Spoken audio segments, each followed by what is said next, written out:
बोलो श्यावर रामचंद्र की जय।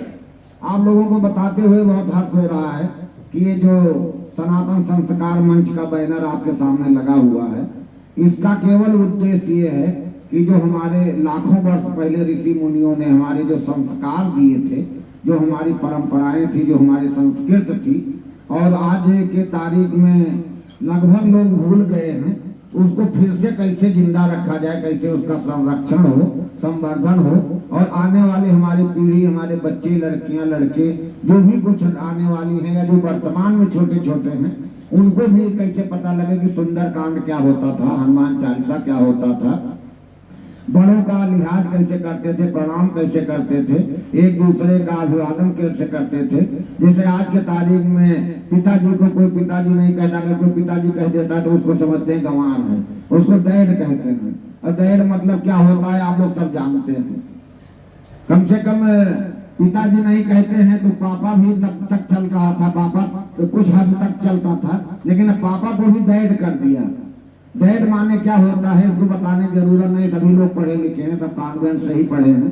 तो हमारी जो पुरानी परंपरा आ रही है, कम से कम जो शब्द जो अपनापन पिताजी में होता है, कॉन्वेंट में पढ़ने में कोई बुराई नहीं है, पढ़ना चाहिए, शिक्षा ग्रहण करनी चाहिए, ज्यादा से ज्यादा योग्यता लेनी चाहिए, लेकिन हमेशा अपने जड़ों से भी जुड़े रहना चाहिए।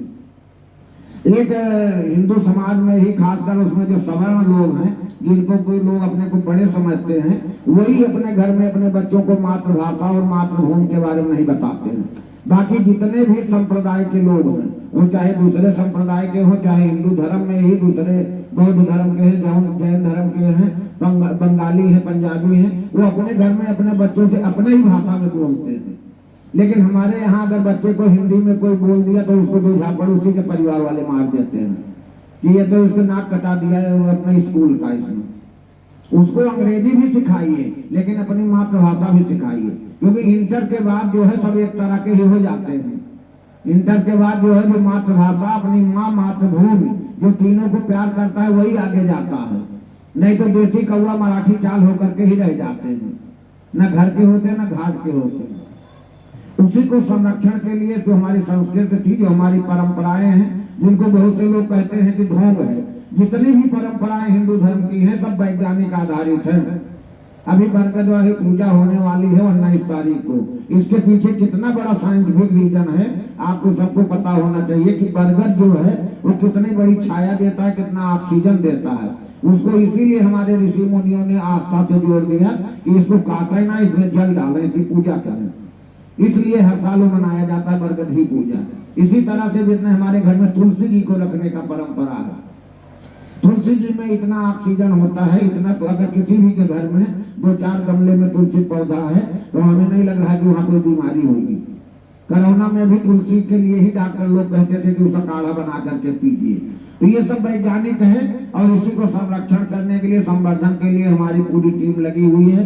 निःशुल्क देखिए लिखा हुआ है, फ्री में हम लोग ये काम करते हैं, बस केवल जगह मिलना चाहिए, उसके बाद हमारी पूरी व्यवस्था रहती है। अपने आप हम लोग अपनी लौंग, इलायची और मिश्री भी लेकर के चलते हैं। तो आप लोगों से निवेदन केवल इतना है कि आप लोग ज्यादा से ज्यादा इसमें हमारा सहयोग कीजिए, और सहयोग करने के लिए धन की कतई जरूरत नहीं, वो भी लिखा है, देखिए सनातन संस्कार कार्यक्रम कराने के लिए धन की नहीं, केवल मन की जरूरत है। मन के लिए यह है कि आप अपने यहाँ कराइए, अपनी सखी सहेली के यहाँ कराइए, रिश्तेदार के यहाँ कराइए, आप भले हमसे न कराइए, किसी और कराइए, खुद भी कीजिए, अपने बच्चों के साथ बैठ करके हनुमान चालीसा पाठ कीजिए, उनको संस्कार जरूर सिखाइए। नहीं तो आने वाले दिनों में जो संस्कार नहीं सिखाता है, उसके अंतिम संस्कार में भी उसके बच्चे शामिल नहीं होते हैं। ये आप लोग सभी लोग ध्यान रखिएगा। बहुत बहुत धन्यवाद।